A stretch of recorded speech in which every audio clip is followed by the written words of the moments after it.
Eu também agradeço o Dr. Nelson por ter aceito esse convite. E ele sabe do enorme desafio que terá pela frente. Já começa hoje mesmo uma transição que gradualmente vai servir para redirecionar a posição não apenas do presidente, mas dos 22 ministros que integram o nosso governo. Essa é a fala do presidente Jair Bolsonaro há pouco mais de um mês, no dia 16 de abril. Foi quando anunciou a saída do médico Luiz Henrique Mandetta e a chegada do também médico Nelson Teich ao Ministério da Saúde. Teich pediu demissão, sem completar um mês à frente da pasta, sob pressão para mudar o protocolo do uso de hidroxicloroquina em pacientes infectados pelo novo coronavírus. A vida é feita de escolhas e eu hoje escolhi sair.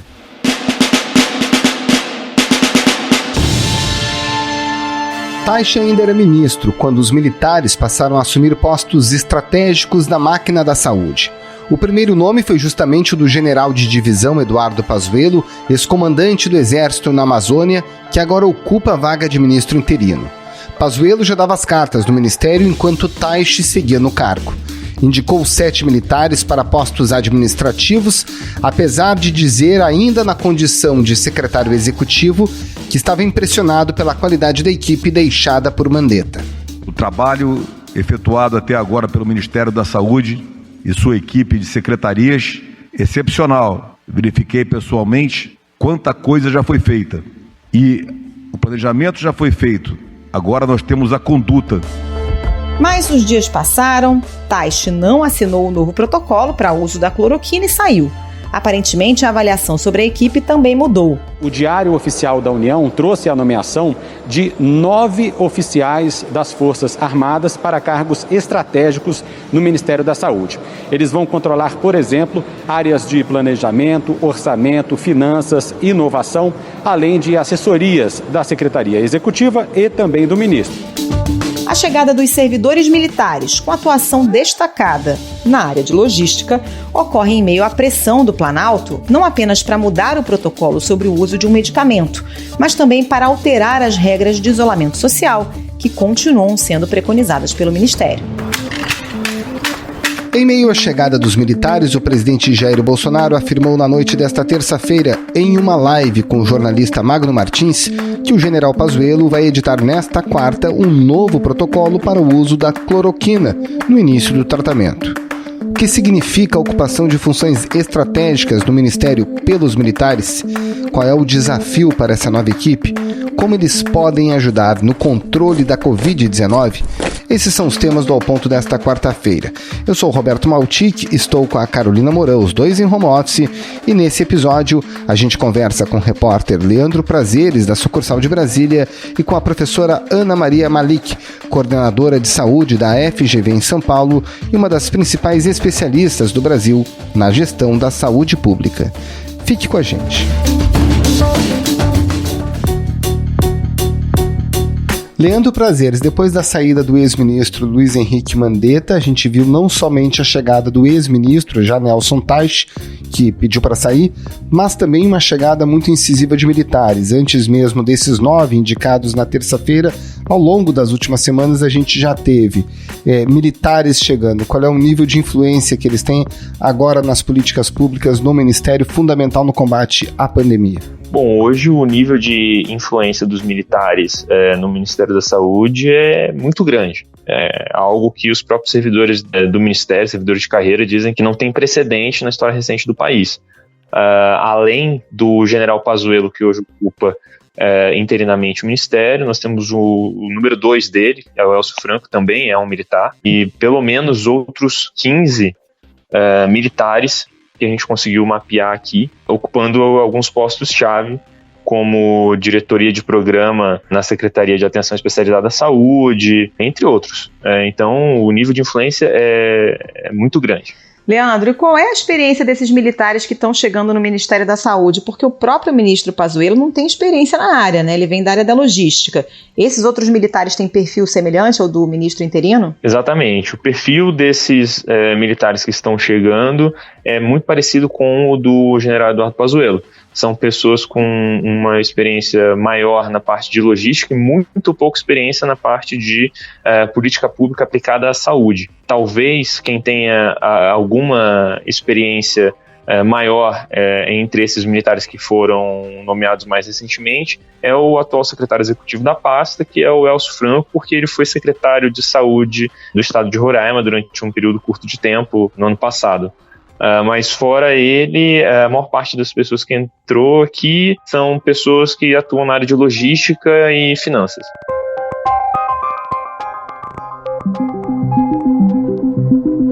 Agora, a gente sabe que essas trocas ocorrem em meio a uma pressão muito grande do próprio presidente do Palácio do Planalto para que o Ministério da Saúde, por exemplo, acabe sendo mais incisivo nas recomendações, por exemplo, para o uso de hidroxicloroquina. Toma quem quiser, quem não quiser não toma. Quem for de direita toma cloroquina. Quem for de esquerda toma tubaína. Onde há um conflito sobre a questão do isolamento social entre o Ministério e o Palácio do Planalto, o quanto que esses militares podem reforçar, digamos, a força dessas políticas defendidas pelo Palácio do Planalto, embora não sejam preconizadas pela Organização Mundial da Saúde. Então, essa é uma questão que a gente provavelmente vai ver respondida ao longo da semana, porque na semana passada, no dia em que o ex-ministro Nelson Taixe saiu, o que se comentava nos corredores do Ministério da Saúde é que um novo protocolo sobre a utilização da cloroquina, que foi um dos pivôs da saída do Taixe, seria divulgado ainda nessa semana com a assinatura do Eduardo Pazuello. Falou-se que talvez saísse na segunda, hoje é terça, a gente ainda não tem essa informação. O governo faz sinais nesse sentido, mas a gente ainda não sabe. Então é muito possível que um novo protocolo sobre a cloroquina saia ainda nos próximos dias com a chancela do general Eduardo Pazuello. Mas a gente sabe também que os militares eles ficam numa situação tentando ao mesmo tempo compor com o governo, mas se distanciar dele de alguma forma. Então essa é uma questão que a gente ainda não tem uma resposta concreta, que a gente vai ter que aguardar os próximos dias para saber. Leandro, e nos cargos mais técnicos, por exemplo, nas secretarias mais ligadas realmente à política pública, né, Secretaria de Vigilância em Saúde e tudo mais, a tendência é de que os técnicos sejam também substituídos, possivelmente por militares?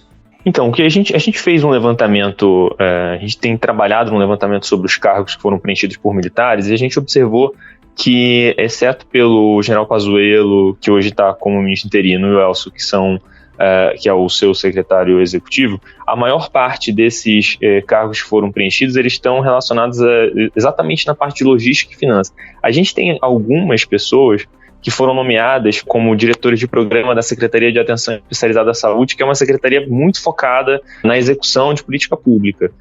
Mas a gente ainda não tem como saber se outros militares vão ocupar os cargos que, no final das contas, determinam a execução das políticas públicas. O fato é que, independente de quem vai ocupar os cargos na prática, né, o segundo escalão, o escalão mais acima, ele vai encontrar na sua estrutura uma estrutura extremamente aparelhada por militares, né?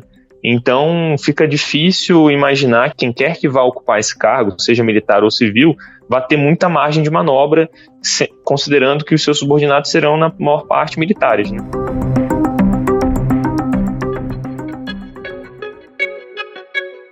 Agora, Leandro, existe uma bolsa de apostas já montada para saber quem vai ser o novo ministro definitivo da Saúde. Você já mencionou que, por enquanto, fica o Pazuello, pelo menos nesses próximos dias. Qual é a chance de um militar ser efetivado nessa posição? Ou, de repente, o Pazuello vai ficando até achar alguém com um nome forte? Então, já no dia da saída do Nelson Taixe, na semana passada, o que se comentava ali nos bastidores do Ministério é que o governo, dessa vez, não está com pressa para escolher um substituto para o nome do Nelson Taixe. Por enquanto, deixa lá o general Pazuello, está indo muito bem, uma pessoa inteligente, é um gestor de primeira linha. Graças a ele, tivemos a Olimpíada no Rio de Janeiro. Ele foi o coordenador da Operação Acolhida do pessoal que vem da Venezuela.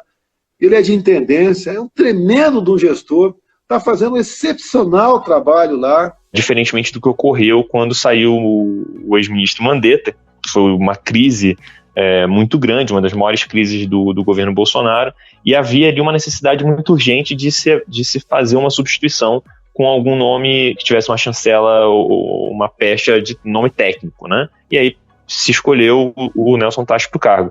Nesse momento, as chances de um militar assumir esse ministério, essas chances não são pequenas. Além do Pazuello, que é cotado, nós também temos o almirante Luiz Frois, que hoje é diretor de saúde da Marinha, cotado para esse cargo, e além de algumas pessoas civis, como a médica Nise Yamaguchi, entre outras pessoas. Então a gente tem aí pelo menos 2 militares nesse páreo, né? O que vai definir, e aí a gente também conversa com algumas pessoas por aqui, o que vai definir se será um ministro militar ou não, é também a interlocução do Palácio do Planalto com o seu núcleo militar. Há um receio entre os militares de colocar um militar para comandar a pasta nesse momento de crise, em que a gente ainda não sabe a dimensão da doença no Brasil, se ela vai explodir. São 17.971 vidas perdidas, totalizadas um recorde assustador. Os 1.179 óbitos registrados nas últimas 24 horas. Foi a primeira vez que o número diário passou de 1.000 desde o início da pandemia. Eles temem que isso acabe indo para o colo dos militares, né? Então a gente ainda não... vai depender muito da interlocução do presidente e da vontade dele também de ter um militar ali executando aquilo que ele quer, né? Leandro Prazeres, obrigada pela participação. Até a próxima. Valeu, Leandro. Muito obrigado. Até a próxima. Um abraço. Tchau, tchau.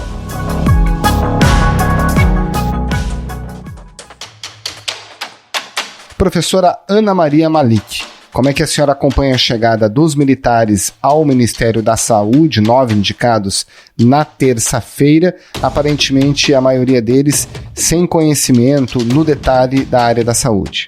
A questão é, neste momento de pandemia, o que precisa no nosso SUS, no nosso sistema de saúde, é governança no âmbito do sistema. E quando a gente fala em governança, a gente está falando de diálogo entre as partes.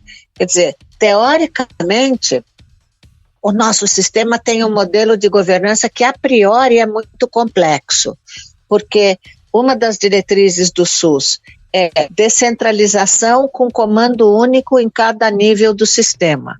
Isso significa que o Ministério da Saúde não manda em nenhuma das secretarias estaduais de saúde, que por sua vez não mandam em nenhuma das secretarias municipais de saúde.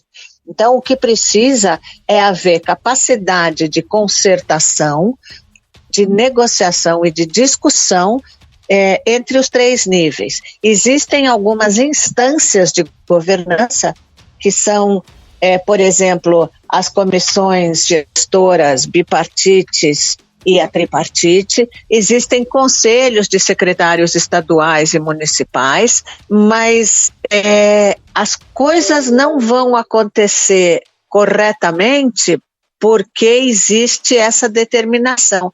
Quer dizer, é necessário, certamente, uma capacidade, além da técnica de entender o que é uma pandemia, o que é isolamento social, sobre políticas setoriais de insumos estratégicos, precisa de uma habilidade importante de concertação, de negociação, de diálogo. Que é o que não vem acontecendo, né, doutora? Desde o início dessa pandemia está faltando esse diálogo e principalmente essa diretriz por parte do Ministério da Saúde, né? O que a gente está assistindo são estados e municípios, cada um agindo à sua forma, né? É que eles podem fazer isso constitucionalmente, eles não deveriam, mas a gente já viu diretriz nacional sendo seguida por uma parte dos estados e dos municípios. Eu sou paulista, então, por exemplo, o governador de São Paulo resolveu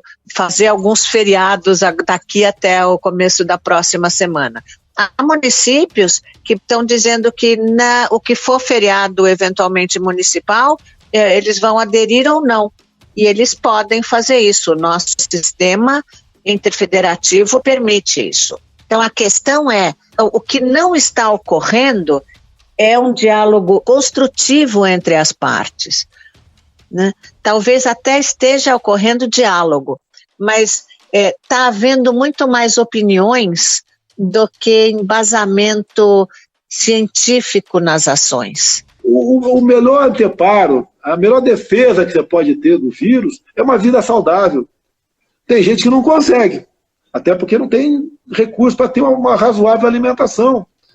Ou tem outros que abusam. Né? Então, por exemplo, não estou nem discutindo o fato de que, por exemplo, as informações sobre casos de óbitos venham atrasadas por falta de testagem, etc. Eu não estou nem falando isso, mas tipo de análise, o que diz a curva, o quanto as pessoas sabem isso de fato, é o que faz diferença. A gente tem técnicos excelentes, tanto no Ministério da Saúde quanto nas secretarias, mais até nas estaduais do que nas municipais, porque algumas das secretarias municipais são muito pequenas. Agora, professora, os militares chegam ao Ministério da Saúde sob forte pressão do presidente Jair Bolsonaro, que defende questões que não são recomendadas pelos estudos científicos, por exemplo, a ampla utilização da hidroxicloroquina, também a questão do isolamento social, da flexibilização geral e irrestrita.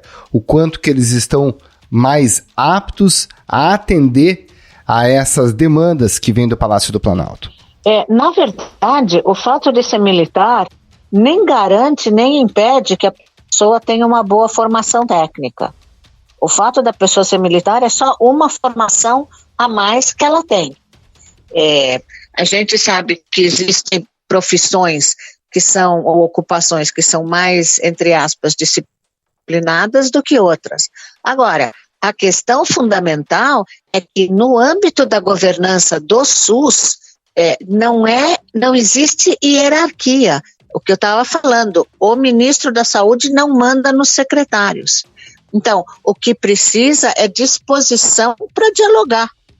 Disposição para dialogar, de novo, tem gente que tem mais, tem gente que tem menos, tem gente que é mais formado no diálogo e gente que é menos formado no diálogo. Hoje em dia, na área de gestão, se fala muito nos chamados soft skills, que seriam as habilidades interpessoais, mas o povo não gosta do termo interpessoais, então usa a palavra em inglês. Mas soft skills tem a ver com isso, com o quanto você consegue, por exemplo, vender uma ideia. É muito difícil você conseguir isso, essa credibilidade, sem ser conhecido. O ministro Nelson Tais, por exemplo, ele é uma pessoa extremamente conhecida na área de oncologia. Mas muita gente no país não o conhecia e não lhe deram tempo de se fazer reconhecido. E aí, quando a gente chega com mudanças nas estruturas de controle, de gestão do Ministério da Saúde, trazendo essas pessoas que vieram de áreas de logística do Exército, como é que a senhora acha que vai interferir, para tocar administrativamente, tendo que ter decisões emergenciais a todo momento? Então, eu quero deixar claro o seguinte: a área de logística na saúde é uma área que vem sendo muito pouco trabalhada. Quer dizer, logística é um componente importante. Por exemplo, no exemplo dos respiradores. É uma fração muito pequena do que foi prometido para os estados, que foi entregue até agora, né? E é um equipamento que, como a gente sempre diz aqui, é o que salva vidas. Quer dizer, como é que você faria para comprar centralizadamente e depois distribuir os respiradores para os lugares onde eles são necessários? Isso é claramente uma operação logística. Agora, esta operação logística, a logística é uma atividade meio, e como atividade meio, ela deveria existir em função de um objetivo. Então, qual é o objetivo? Se o objetivo for distribuir o mesmo número de respiradores por população, fazendo uma conta simples, é uma coisa. Se você for distribuir os respiradores em função do número de casos existente ou do número de leitos de alta complexidade existentes, já é outra coisa. Aí você tem que colocar um componente técnico que informe a logística do que deve acontecer. O problema não é as pessoas serem especializadas em logística. Às vezes, o problema é até não haver essa especialização. É que não dá para ter só o lado assistencial e só o lado logístico. Agora é um desafio imenso, né, doutora? Uma equipe do zero, assumir o Ministério da Saúde, são pessoas que não têm experiência ali dentro com a máquina do Ministério da Saúde, da política pública de saúde, no meio da pior pandemia em 100 anos, né? É verdade. Isso é um desafio muito importante, mas, sinceramente, eu não sei o quanto a burocracia estável do Ministério está no Ministério. Quer dizer, a gente sabe exemplos, por exemplo, a França, de novo, o NHS, às vezes mudam as cabeças, mas a burocracia estável continua. E quem toca o trabalho é a burocracia estável. Eu não tenho ideia de como está Brasília agora. Eu sei que, por exemplo, uma parte da equipe do ministro Mandetta continuou com o ministro Tais. Hoje, se eles forem embora ou não, eu não sei dizer. E também tem muitos técnicos de altíssimo nível no Ministério que estão lá e são de carreira. Então, se eles vão ou não ser aproveitados, isso faz toda a diferença. As pessoas deveriam ter compromisso com a saúde da população. Eu não estou dizendo nem que tem, nem que não tem. Mas, neste momento, para tomar decisões com relação à saúde, precisa ter compromisso com a população. E aí tem um falso argumento da discussão entre saúde e desenvolvimento. A visão do Mandetta, uma visão muito boa, era da saúde, da vida. A minha, além da saúde da vida, entrava o Paulo Guedes, entrava a economia, entrava o emprego. Na verdade, já se sabe que saúde é desenvolvimento. Não dá para ter um sem o outro. Isso é uma coisa sabida faz muitos e muitos anos. Se esses novos servidores que vêm da área militar estiverem chegando ao Ministério com o objetivo de fazer valer as opiniões do presidente da República, como é que a senhora avalia que isso será encaminhado? Eu vou lhe dizer uma coisa francamente. Na área da política e na área da gestão, a gente deveria trabalhar sempre com o concreto. Então, a gente até tem que levantar diversos Cs, mas eu costumo dizer para os meus alunos uma frase que parece muito tola, mas que eu acho que faz muito sentido. É que se as coisas não fossem como elas são, elas seriam diferentes. Quer dizer, eu não sei como as pessoas entrarão, com que ideia elas entrarão. Eu não deveria, como uma pessoa que pensa politicamente, eu não deveria entrar a priori cheia de preconceitos. A gente vive com estereótipos na cabeça. Então, um dos estereótipos que a gente tem com relação aos militares, de maneira geral, é que eles são respeitadores da hierarquia. Ok, mas aí precisa saber qual é a hierarquia que vai ser respeitada. Doutora Ana Maria Malik, muito obrigada pela entrevista, um bom trabalho para a senhora. Muito obrigado, doutora. Obrigada, boa sorte e boa saúde para nós todos.